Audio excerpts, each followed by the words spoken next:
Mark. Yes, Mark, this is Gary Stuckey. How's it going? Good, Gary Stuckey. I'm proud to be sucking air today, buddy. There you go. I might use that. I'm a Stuckey and I'm sucking air. There you go. A lot of people might say I suck. But anyway, that's another story. No, I'm kidding. So, how are you doing? What's been going on with you? Well, I'm doing fine. I'm healthy. My wife is healthy. She still loves me. We celebrated 43 years on the 8th of January. So awesome. Happy anniversary. Thank you. Yes. I think we're going to hang with it, you know. You might as well. You've made it this far, right? You made it this far. Yeah, buddy. Hey, that's good stuff, man. Good stuff. Yeah. It's snowing up here in northern Michigan today, and we're just enjoying the winter. Hey, there you go. What's this snow stuff you speak of? I'm in Alabama. We don't ever get all. We never see that stuff. Yeah. Well, it's just the fluffy rain, is what it is, Gary. Oh yeah. Yeah. Once in a while, yeah, we see it every now and then, but but some people say they hate it. So I guess too much of a good thing maybe is, I don't know, it's too bad. Yeah. Yeah, but I'm excited to be talking to you. I've been a big fan. I know you've heard that before. I've been a big fan of yours for years. But that's a damn good answer right there. That's not bad though, right? I haven't been I didn't hate you for all these years. I've been hating you since 1970. No, I just couldn't wait to tell you. Yeah, I just wanted to let you know.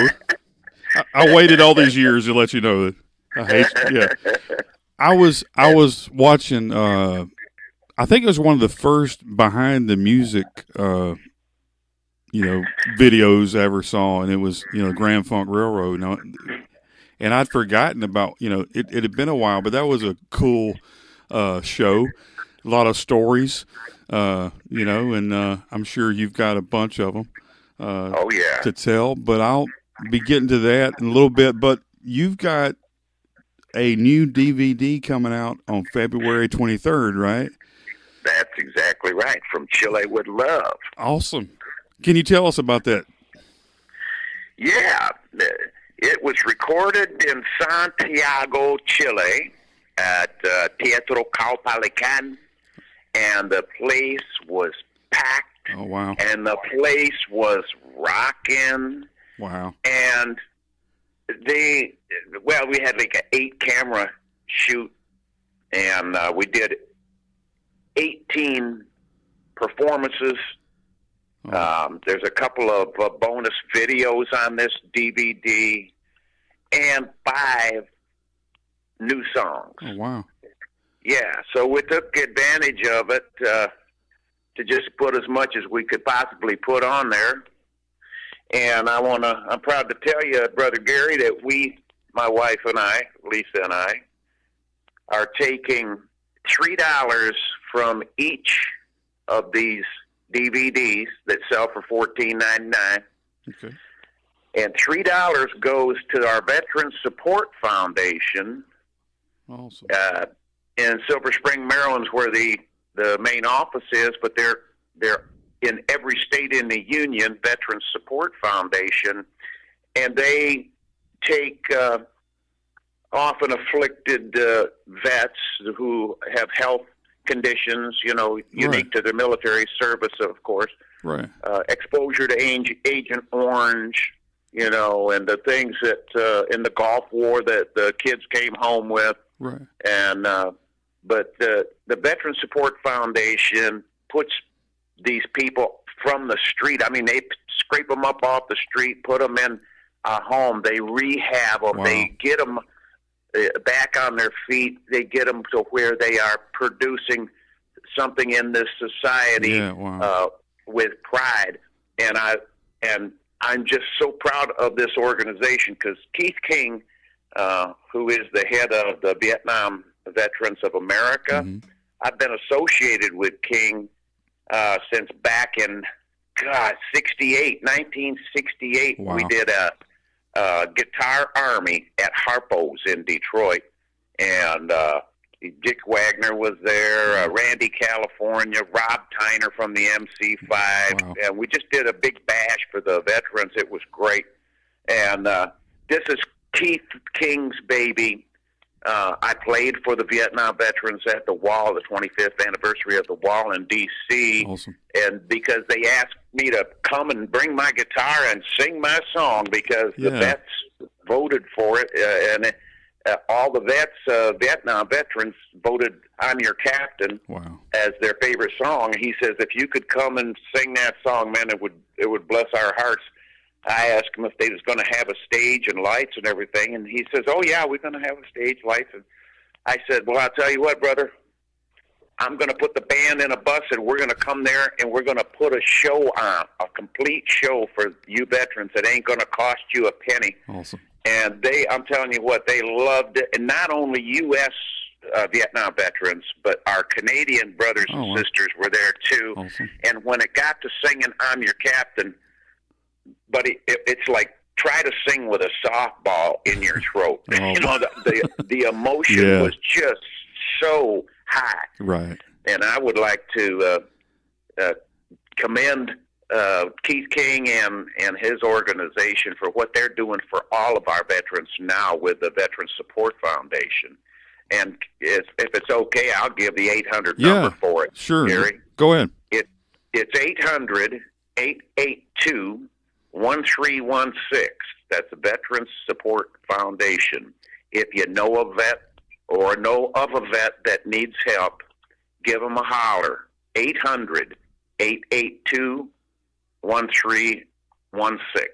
Awesome. God bless you. Man, that's awesome. Awesome. Yeah, brother. That, you know, and I know they appreciate you. I know everybody appreciates you, the veterans, you know, and they love your music. And, you know, people like you are the reason why they're doing okay, you know, because a lot of times people forget about those guys and they kind of get, you know, left behind, so to speak. But people like you that are really supporting them, you know, need to be recognized too. So thank you for all that you do for that, because that's a big deal. I appreciate that, Brother Gary. Appreciate the encouragement, buddy. Yes, sir. And the music, I mean, I know that they listened to your music back in the day, and that's probably the reason, you know, a lot of the reason why they kept going. The music is inspiring. You know, it pumps you up and motivates you, you know. I mean, that's always a positive thing, you know. And that you can't sit still to Grand Funk Railroad. Is that right? You know? I've never been able to. I just can't. That is so good, man. I think, you know, when you speak, I'm thinking in word pictures, and I can just see you just a dance. Oh man, I've actually tried to sing "Some Kind of Wonderful" in front of a crowd, but you know, it wasn't nowhere near like the original. But at least you done it, man. You had the balls to get up and do it. That's it. Yeah, man. That's it. So when you're playing in front of a crowd, like, you know, in Chile and places like that, I mean, how does it feel? I mean, what's your favorite part of performing and being in front of a crowd like that? Well, the anticipation of being taking that first step out onto the deck. Uh-huh. You know, when you're down in the dressing room and you've been there for an hour woodshed and getting your hand ready and getting your mind ready, and you ain't been talking to anybody because you've been keeping people away from you for an hour. Yeah. And you're just ready to spring out there on that stage like a spring chicken. You know, right. Something gets all up in us, and it is supernatural. It really is kind of like an out of body experience sometimes. Yeah. Especially when you have fans that are so revved up like they were in Chile, and these South American Chilean fans. And they weren't just Chilean. I mean, there was some Peruvian fans, and you know, we had people from Argentina there. Oh man, we just had so many people from South America, and they love American rock and roll. That's good. They just love it, and they sing. I'm telling you, Gary, they sing it louder than the PA. Wow. At times, yeah. When I'm come out and I'm singing, "Are you ready?" Yeah. Are you ready? Oh, man. The whole audience is singing. It's stunning. It really is. And when you see this video, this is, to me, it's my favorite part of the video is just the enthusiasm and the emotional waves of satisfaction that are hitting that stage and just bowling us over and pumping us up higher. And I don't know if my feet ever did touch the stage that night. I might have been just floating there about 3 feet off the deck, and that's where I spent my time for about 2 hours. Awesome. Wow. I imagine they were floating too. I mean, that's to be in that, mode and that being around that music, with all those people, and you're already pumped up and you got a crowd, you got the music going, there's no better place to be. I don't think. That's good stuff. Yeah, man. That's awesome. And that's my country, wherever it is in the world, Gary, that, whatever the dimensions of that stage is, that's how big my country is. And I take the whole thing when I get up there. I'm going to dominate. My band is going to take over, and we're just going to saturate the audience with love. Awesome. And yeah. So, and after all these years, I mean, do you think that same excitement that you had like 50 years ago is still within you? And why do you think that it's so strong like that? Yeah, because it's a connection, Brother Gary. They know me. These people know me because I am who my songs say I am. Awesome. Yeah. And they know this guy. They know this character. Right. They know my heart because I poured it out in songs to them over the years. And they had to learn English to figure it out, so they got educated in the process. Right. And like I said, these South American, normally Hispanic people, they speak, Spanish, but they sing American rock and roll as good as you and me, brother. That's awesome. That's awesome. Yeah. And I guess you're looking forward to playing again one day, I mean, yeah. After this crappy year we had, but I mean, I think people are going to be ready for you by the time, all this blows over. Hopefully they'll be more pumped up than ever. You might be floating, 30 feet in the air after that. Yeah, here we go. That's good. Come on. I'm just saying. Yeah, buddy. I'm there with you. And you've got other things going on. There's I think an album with Alice Cooper, right? That you got. Yeah. What's going on with that?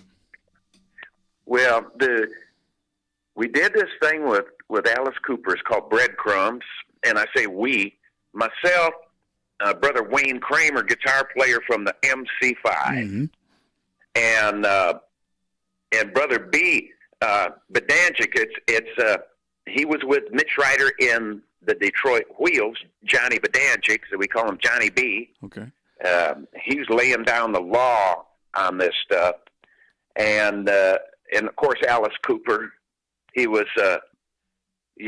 singing, and he was in character, and what a great guy Alice is. Awesome. And Bob Ezrin, the producer, what an intense producer this guy is. No wonder they're still together. They're still a team, after all of these years. Yeah. I mean, right from the first LP on. That's good. It was great to work in the studio with them, to do the old Detroit rock and roll, some of the Bob Seger stuff and Susie Quattro. And it's just, roots kind of rock and roll that we, it's part of who we are. It's part of our signature, each one of us, the Michiganders. Right. And since Alice is a Michigander, he wanted to give kudos and credence to the spot where he was reared and where he got his music education. Yeah. So when we got wind of this, and they asked me if I would come and play, I said, hell yes, man, I would do that. Are you kidding me? Right. I'll be there dressed up and doing it. There you go. It'd be good. And to work with the bass player, Paul Randolph, who did not only played his ass off on this record, but he sang. I'm sitting there, in the studio. You get your cans on, your headphones, and everybody's around this microphone, and I take one about halfway off, just so I can hear everybody else, so I'm not completely just closed into my own voice. And man, I'm hearing this pretty voice. I'm thinking, dang, who is that? I look up there because I'm thinking Paul's probably about 6'3" or so, and I'm down here at 5'7", and I'm looking up there at that big boy, and I said, "Is that coming out of you, dude?" What is that? Yeah, it was great. It was so good. I'm telling you. I asked Paul because he's a Detroit boy. I didn't know we had him in this state. I'd have been in touch with him long ago, but I asked him to join my group, and he very willingly has been out on the road with me ever since. Awesome. Every show we've done, wow. Paul's there, and he's playing and singing and being part of our positive, our signature that we put on people. And I'm proud to have done that with Alice Cooper. I'm proud to be part of what Alice is doing, giving his kudos to his background and to those people in Michigan that had a big effect on them and have had even more of an effect on the world. Yeah, that's awesome. That's, I was saying to somebody recently that all this music, especially all, like your time, from the 60s, 70s and that era, awesome music that people really need to hear and really positive. We need more of that. Why do you think that today's music doesn't have that same kind of, like Bob Seger said, that soul? Why isn't that in rock? Why is rock kind of gone out of the way? Where's that at? What do you think about that? Well, I think because in 1996, when they deregulated the FCC under the Clintons, mm-hmm. And a whole bunch of other underhanded stuff, but that deregulation of the FCC, just think about this for a minute. Before the deregulation, there was a 777 rule. You could own 7 AM, 7 FM, 7 television stations, mm-hmm. and all of these stations were owned by American families because you couldn't, own a whole slew of them like you can now. Right. But when they deregulated, you could own as many as you could possibly afford, which took the airplay and all of the communication that disc jockey had with us, his audience in our town. It took that relationship away. It took that oneness away. It took our ability to have a say-so over what we was listening to away. Right. And it took away the chance of you going and recording a record like we did back when we was 19 years old. We recorded a song in Nashville, Tennessee called Harlem Shuffle, and we did a good job of it, and we drove all night to get back up to Michigan, and we had a 45 in our hand of this Harlem Shuffle, and we went into WTAC. Bob Dell was on the air, and we had been listening to him from the state line. So we were so geeked up, man. We walked into the studio. There's Bob Dell. He's spinning these records. Hey, it's the Pack. Because we had back then, it was before it was Grand Funk. We were the Fabulous Pack. Awesome. So the Pack came in, and we said, "Hey, Bob, dude, will you please spin this?" He said, "Hell yeah." And he took the record, and he put it on the spindle, Gary, and gave that thing a spin. And everybody, from the state line to Flint, Michigan, that was listening, heard the Harlem Shuffle for this first time. That doesn't happen anymore. We don't have that kind of freedom anymore because what happened when they deregulated was all of this, you got to stop. This is where all this censorship started. Right. This is where it started, man. Right. Back then when they deregulated. When it was regulated and it was in the hands of people, American grandpas and grandmas and moms and dads, brother, we'd go over to Herman Spiro's house in Cleveland, Ohio. He owned Channel 5 there, and he did the Upbeat show.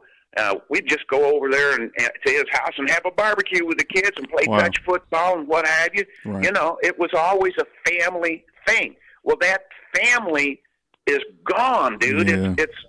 And I'm a guy who came up through, not having a television. We had a radio that my aunt's 6 kids and my mom's 6 kids had all sat in front of that radio with big barrel bags of popcorn, eating and staring into that speaker, buddy.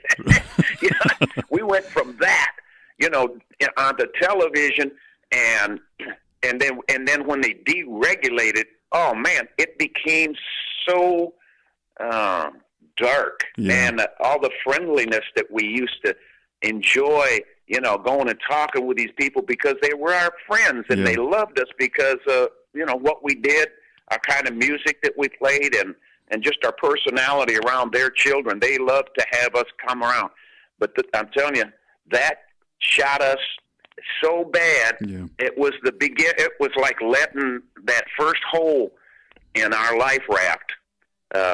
It started letting the air out, and we've been sinking ever since, brother. Right. I agree. It certainly has changed, totally. And what do you think, though? If possible, what do you think could bring some of that back? If it's possible, what would it take? It would take re-regulation of the FCC and force these big monopolies to break up their monopolies and sell back to the people and give us our rights. Right. That's what it would take. And it might start a chain reaction of other things, That's what it's all about. Oh, yeah. It's about we the people. I'm just saying. That's another topic. Yeah, buddy. I'm just saying. That's what I'm talking about. It's just I think we need to always remember that. Always remember who's supposed to be in charge anyway. But you're right about that. And I used to work at a radio station and it used to be fun to have people listening and do different things and have songs that were, that everybody recognized. And now it's kind of like, I don't even think I listen to radio hardly because of the music. I mean, I listen to classic, I listen to Grand Funk Railroad, doggone. All right. And I crank it up. My man. All right. No. And speaking of which, when you were talking about, right before you started, and you had that 45. So how did you begin working with the band Grand Funk Railroad? How did all that start? Well, we were the pack was out on the East Coast. We were doing these a series of some gigs that Delta Promotions, who we were signed with as far as a booking agency out of Michigan. They got us these gigs, and they said, the only thing is you're going to have to go out there and play for free, but we'll get you these gigs, and if you guys can make an impression on these people, they'll have you back and pay you some good money. So we said, let's go. We went out there, and we were living on Cape Cod in summer cottages, beach cottages, in East Sandwich, Massachusetts.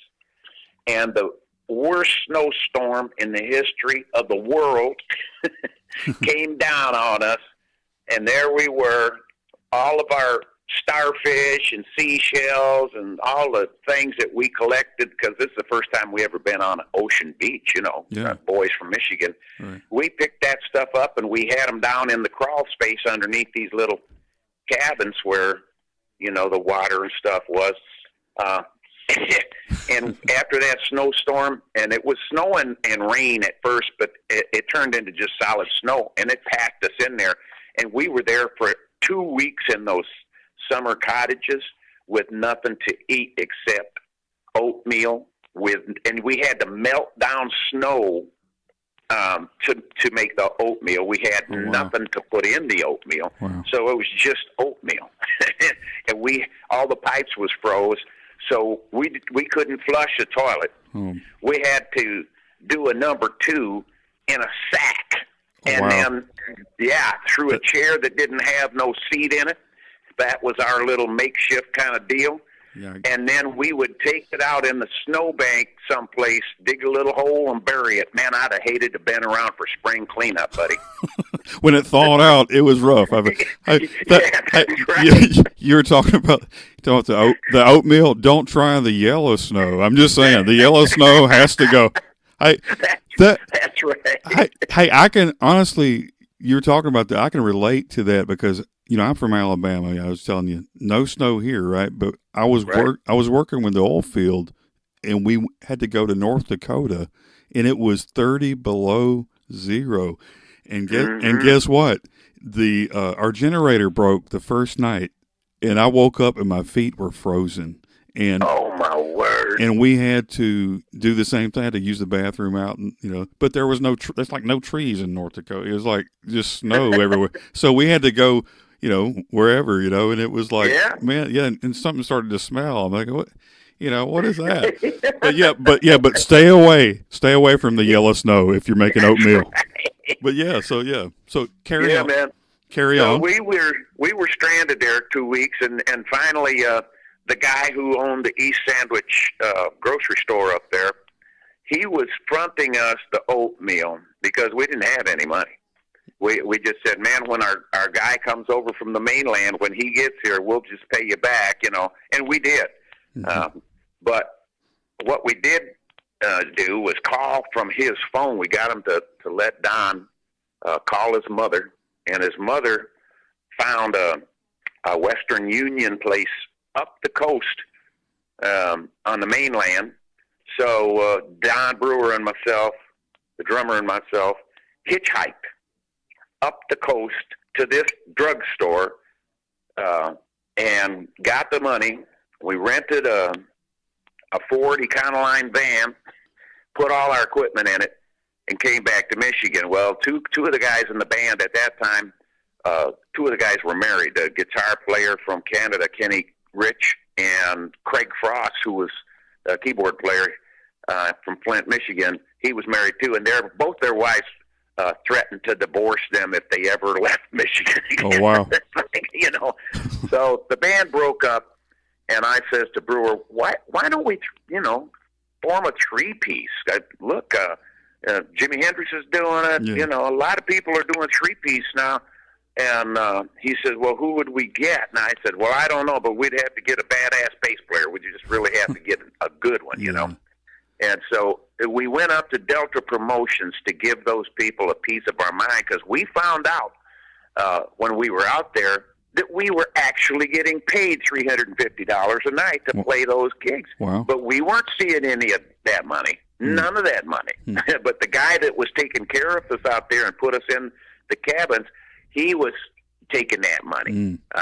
We didn't know about that till we got back to Michigan. We were going to give him a piece of our mind. So we go up there to Delta Promotions, and we're sitting out in the waiting room, and this place has got a rehearsal facility in it, and there's a band in there rehearsing, and Brewer and I sitting there looking at each other. I said, listen to that bass player, dude. You couldn't hear anything but the bass. Wow. I mean, it was a rehearsal facility, pretty good, but that bass was coming through the walls, and I said, whoever that is a hell of a bass player, man. We need to find out who that is. So when they took a break, and Mel Shocker comes walking out, and I go, oh, my God, it's Mel Shocker playing that bass. And Mel and I had jammed together. We rode motorcycles together, smoked joints together. I mean, we done everything together because we both went to the same high school, Kersley High School. He was a year behind me. And I told him, I said, Mel, man, we are thinking about making a three-piece group. Would you want to, would you want to be a bass player for us? He says, dude, I am so looking to leave this band. There was some bad blood. They had some arguments or whatever just, prior to their rehearsal. He says, I'm there. Count me in. So that's how Grand Funk started. Awesome. And our manager, Terry Knight, he was a songwriter also, and he had written a song called Grand Funk Railroad, and it was a playoff of an actual railway system that runs through Canada, through Michigan, and Ohio, so through Ontario, Canada, Michigan, and Ohio. And it's called Grand Trunk and Western Railway. So that we adopted that name, and the audience shortened it for us to Grand Funk, right. just like they shortened Chicago Transit Authority to Chicago. Right. The fans did that for us, and the rest is history, my brother. That's an awesome story. That the humble beginnings, and then you go through all that stuff, and it makes you who you are, I guess, right? It sure does. Yeah, man. I've never forgot my beginnings, but I've seen a lot of examples in the music industry. There's a lot of people who've actually allowed that stardom to go to their heads, and the things that people say about them, I wouldn't want people talking about me that way. Yeah. And they just, I don't know, they let it get to their head, and they just think they're really something. And I just never wanted to be that way. Yeah. So I haven't been. I just stayed me. Right. And, I kind of like me. Yeah. The way I am. I don't have nothing to live up to. I'm going to go there. I'm going to do the best job I can, and I'm going to play them songs that I wrote for people, and they're going to rock, because it happens every dang time. That's it, man. That's a good attitude to have. After all these years, and you still have the same attitude, right? And that's good. Yeah, man. Oh, what's your relationship with the? I know you're not in the band anymore, but what's your relationship with those guys? Do you ever talk to those guys? Well, only in court, and we have a corporate meeting once a year, which I'm a shareholder, so I'm in on the meeting. And but I'm not a officer within the corporation. They threw me out of the corporation as an officer back in '98 or something like that. It's been a long time, but it's just bad blood. And I've heard people have said to me, we read an article that Don Brewer said, that it was you that was keeping the band apart, and that he said, never say never. I said, well, tell him let's put the band back together. Yeah. I've been trying to get him to do that for over 20 years. I said, you guys are out there using the name, and you go out and tell people that you're Grand Funk. I said, but I wrote 92% of that music. How can you say this? Right. How can you honestly say that? Well, there's a lot of stuff that goes down in our world, brother, as you know, a lot of phonies and a lot of people just acting out the part. Right. And they weren't fair with the audience as far as I'm concerned, because they would have said Grand Funk Revisited or something like that, just to let them know it's not the real deal. Right. And the guy that wrote and sang 92% of that music is not going to be up there entertaining. Right. But they did put 3 guys in the group to take my place. Wow. And so, they're a 5-piece band. That's crazy. And the drummer and I don't get along, because he's just been real hard on me, and so many lawsuits and so many threats and so many cease and desist letters, because they took me to a federal court, and the only way I can legally use Grand Funk Railroad in my advertising is specifically 50% lower, less font size as Mark Farner, and it's got to say formerly of Grand Funk Railroad, and only the first letters of those 4 words can be capitalized. So if it's and it has to be capitalized. So formerly of, if the O doesn't have, if it's not capitalized, that's a violation. Wow. Trust me, that's been a violation a lot of times, because the promoters don't really follow what the radio station's going to do with that ad, or what the newsprint's going to be in the town for that ad. They really don't. Right. And they kind of come up with stuff. And so I've been in, oh God, I can't tell you how many times. But the last time we were in court, they were suing me over me having a name, and I applied for this trademark and got the trademark from the federal government, Mark Farner's American Band. And they didn't like that, and they sued me, and we spent a lot of time, a lot of money with attorneys, thousands and thousands of dollars, and in my case, I was paying my attorneys, and because I'm a third shareholder of the corporation, I was paying a third of their attorneys who were suing me. Wow. Wow. That's crazy. But wow. the bottom line is, the federal judge found in favor of yours truly and said, you can't tell the government that they made a mistake on giving this man his trademark. You can't go back and tell this judge. And so anyways, they walked out of the courtroom with the tails between their legs, and it was good to know that at least one time I was victorious in standing my grounds. It cost me a lot of money, and we could have put that money on the farm. It'd have been nice to pay down the mortgage by that much, I'll tell you that. Right. But it's really nice to have that behind me, and not that threat anymore. I would still go out and play music with those guys because, brother, I'm a fan. Awesome.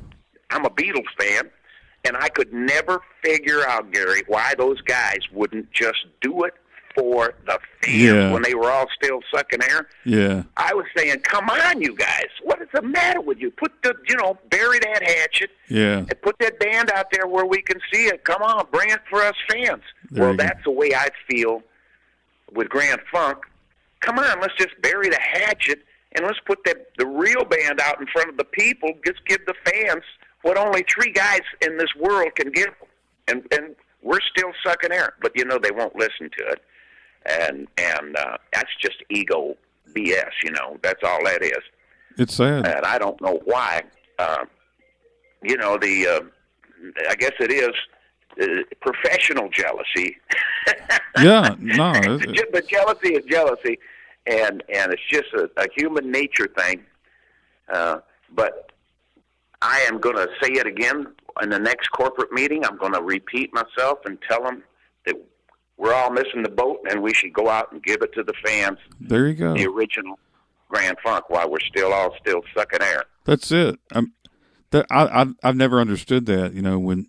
Which I like bands like like Grand Funk and like Journey. I'm a big Journey fan, and I always wonder why can't those guys just say, this is what we did. We can't go back and change anything. But the fans have loved you for all these years, like you said. And to me, I'm thinking, if the fans want to hear new music, why not give it to them? And I know it's hard sometimes to put aside differences, and but doing it for the fan, it's like staying in a marriage for your kids or something. I don't know. It's just sometimes you got to do it for the kids. I mean, I don't know, but that's right, brother. So that's serious.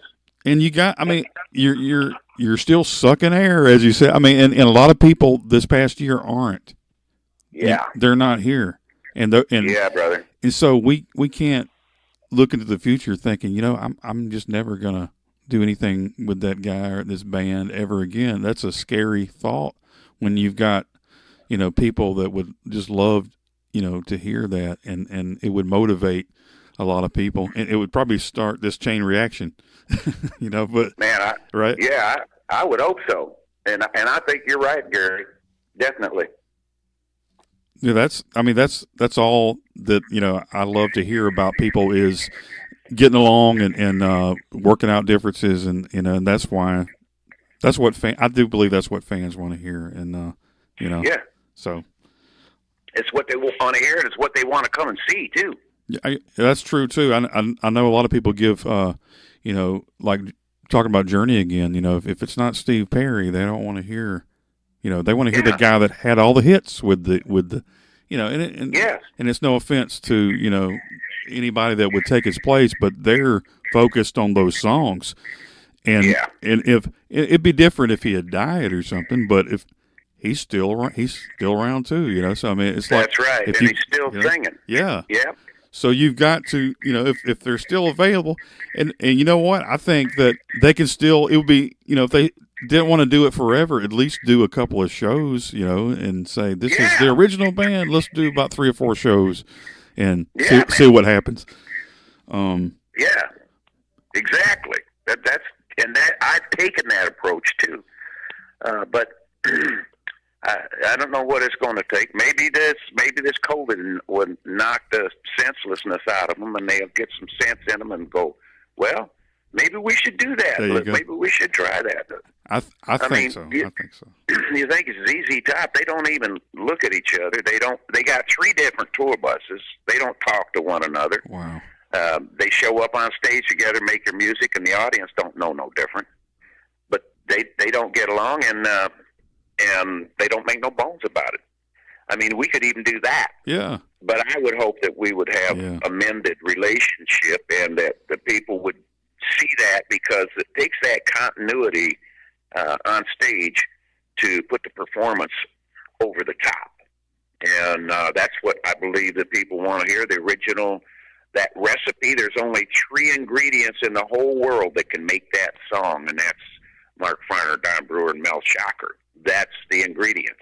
Right. And that's what makes the sound, and that's what nothing else can take the place of. Right. So, I'm hoping that we can get back out and do it before one of us stops sucking air, dude. Yeah. I'm in total agreement. I'm sure a lot of people agree with it. Well, in the meantime, as you're waiting for that, you had like a solo career, I guess, after you left the band, right? And yes. So tell me about that. I didn't leave the band. Don Brewer was the one that left the band. Okay. He initiated our first breakup in 1976. Okay. He came into the rehearsal studio one day, an hour and a half late, and he was never late for anything. He was always a punctual guy, and we're thinking, where in the heck is Brewer? And this is before cell phones, back in the 70s. Right. And he came in, and we were all sitting in the control room waiting on him, and he walks into the control room, and he says, guys, I'm going to make this announcement one time. I'm going to do something that's more stable with my life, with the rest of my life. I'm going to do something that's more stable. I quit. Wow. And I looked up at him, and I look over at Mel, and I said, did you just say you quit? And he says, yeah, it's over, man. And he walks out. And that was it. So that's when I put my solo band together. Wow.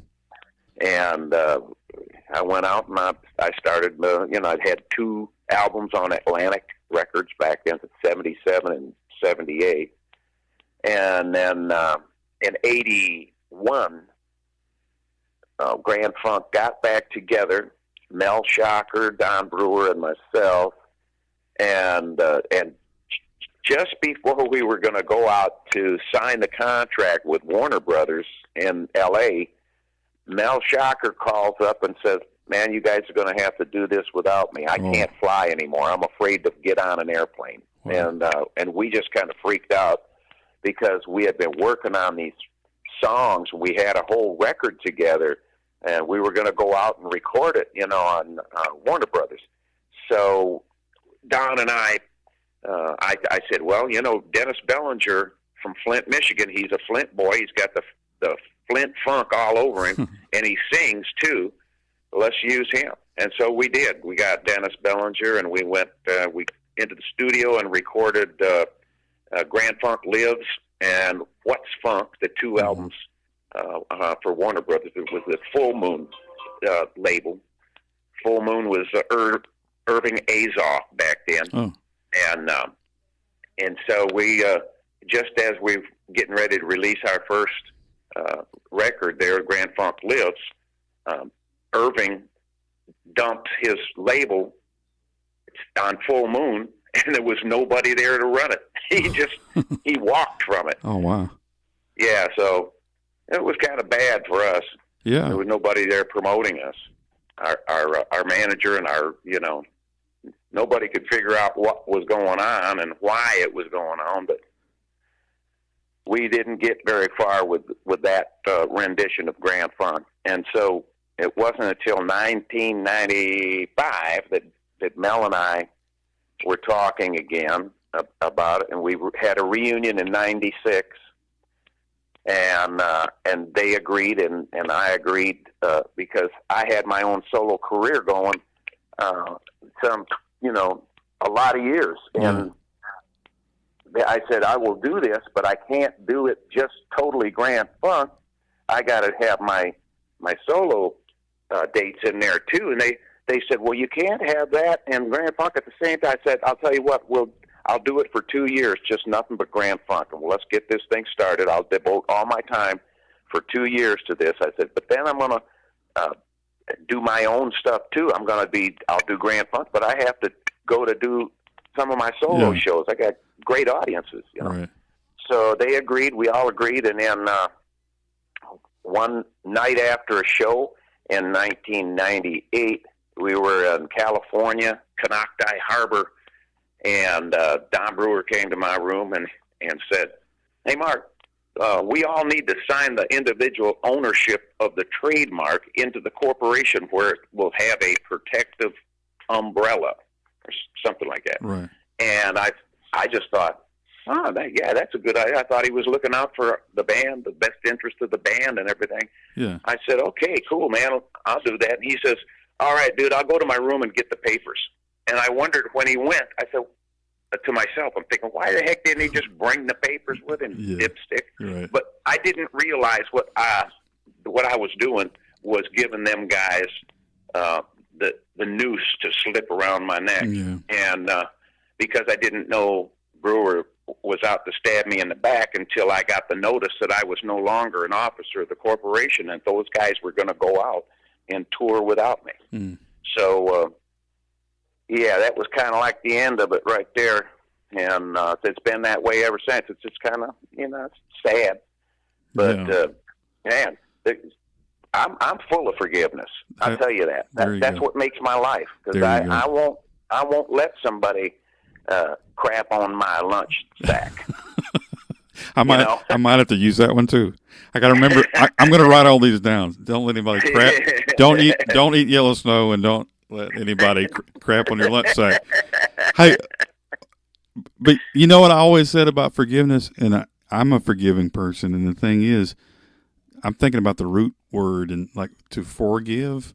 For me, I'm thinking to forgive something. That means like before you give. So I'm thinking the amount of forgiveness that's within you is already there, and it should already be there. Like if you got, unconditional love for everybody, you're ready to forgive because you've already got that within you. All you're doing is giving them a piece of your forgiveness that you've already had for all these years. So nothing they do is gonna, there's nothing they can do that you won't forgive.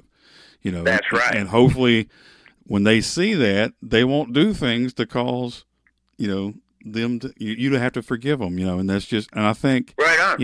And I think that if he, anybody you have problems with, you just need to look at the facts. I'm wondering what their side. I mean, what is his side and their side about how do you, if they did you wrong, what is their side? Do they just ignore facts, or do they, hope that people don't see that? I mean, what do you do? Yeah, I'm thinking that must be it. Or they just don't give a rip as long as they can say that they're Grand Funk. There's always somebody that'll buy that phony name. I mean, look at Foreigner. There's not even one original member in that group, and they go out and call it Foreigner. It's and I was crazy. on a call with Gunnar Nelson, and he was a guest DJ down in Cleveland, and we were talking, and he says, Mark, I had to call you because I just found out that the group called the Platters, and I said, yeah. He said, well, the Platters, there's 126 different groups. One guy owns the trademark, and he licenses all of these bands to go out as the Platters, and he takes a piece of every show that gets played. And I went, oh, man, you got to be kidding. Well, that's what's going on. Yeah. That's what it is. And it's taking advantage of the fans, taking advantage of that nostalgia and all of that, and playing it to the hilt, just like a huckster would. Yeah. And I understand about the fans, but like you said, if you still have the guys that did the original music, you might as well let them do it. And everybody could be happy, even if you Sure did, enough. if you did a few here, and they could still do their little thing, but just as long as you got to do yours too. Why can't we all get along? Yeah. Yeah. Why can't we be Yeah. friends? Yeah, there you go. Sing it, brother. And that's really, I think if everybody would kind of look deep in themselves about forgiveness, I think this country and the world might be a better place if you look at what you did, look at what they did, and say, hey, how can we work this out? Because Right on. life is short, and we don't have time. Man, it is. We don't have time to waste especially when it ain't like, you listen to the Grand Funk Railroad and you're thinking, this is some of the best music I've ever heard in my life. So why would you not want to do that again? I don't want to do that. And I'm just saying, the best no more. yeah, that sucked. I don't want to do that. Nah. Millions of fans can't be wrong, but, yeah. And That's right. But speaking of fans, my late uncle Terry Stuckey was a drummer in a band called Storm years ago on Bell Records, but he was a big fan of yours and Grand Funk, and All right. so that's why I listened. Yeah, which I play music too, and I'm really into that bass sound and that the your vocals and the whole sound, the whole style was just awesome, and it was really rocking. And so what was the influences for that sound? What would you say led to that sound that y'all had? Being born and raised in Flint, Michigan, sure didn't hurt. No, yeah. We had Wham radio, we had WTRX, WTAC, and we had CKLW, which is across the river in Canada, and Rose Mariette, and they all played Motown. They all played R&B music. And when my sister and I go to the dances and we'd enter the dance contest and win, it's because we danced together. My mother showed us how to, coordinate and dance with one another. And so we did. And we'd go out there and people would just look at us like, man, look at them go, And I loved dancing. And I loved it when we would win the contest and people would come up and go, man, how do you do that? It's where we come from. Yeah. It was in us. And even when we was young kids, and Kurt Johnson, the first guitar player in the first band, him and I had set up and listened to his grandmother's old wooden radio. Man, wow. This thing was about 4 foot tall, had a great big speaker in the front, and we would tune it in to WLAC in Nashville, Tennessee, to the John R.'s Royal Crown hairdressing show. Oh, wow. And from Nashville, Tennessee, awesome. WLAC, and we would listen to the deep blues. Boy, I'm telling you, and we would eat horseradish and mayonnaise sandwiches on white bread folded over. Wow, the good stuff. Yeah, that's right, and run each other out of the room. Yeah, I bet. And it's like when you didn't have the toilets. I mean, I bet you that was if you ate that, and that would have been rough. Yeah, stay away from me, pal. That's right. That's right. Well, have mercy. That's but in looking at you and seeing your recent videos, you still got the energy and the desire, and you still have fun. And I think that's why you're going to keep going, and people are going to be happy because you have that within you. You make people want to do it themselves, and you make people want to dance, man. You're on the stage, and you move around, and you make them feel the music, and that's what it's all about. Man, I appreciate that, Brother Gary. You can't even imagine how I appreciate that encouragement, brother. Well, it's, to me, talking to people like you, I mean, that I grew up listening to, and it's just a part of who I am, musically and just everything that I love. And it's an honor to talk to people like you. And I always feel like this bond, with all the people I've talked to. I'm like, this is now my friend. So I consider you my friend that you came on this show. And I appreciate you, man. And I'm hoping all the best to you in the future. I'm looking forward to hearing all this music that you got, and the DVD and Alice Cooper and everything, and maybe I can get to see you out there one day. Yeah, man. I'm hoping so, and I appreciate it too, Brother Gary, and I appreciate all the listeners for Real Music Podcast there you got going. Thanks. And God bless you, man. Well, knock 'em alive. That's it, man. Knock 'em alive, brother. Thanks, man. Thanks for talking today. I appreciate you. It's been my pleasure. Well, have a good day. And you. If I don't see you in the future, I'll see you in the pasture. Amen. Okay, brother. All right. Bye for now. Bye.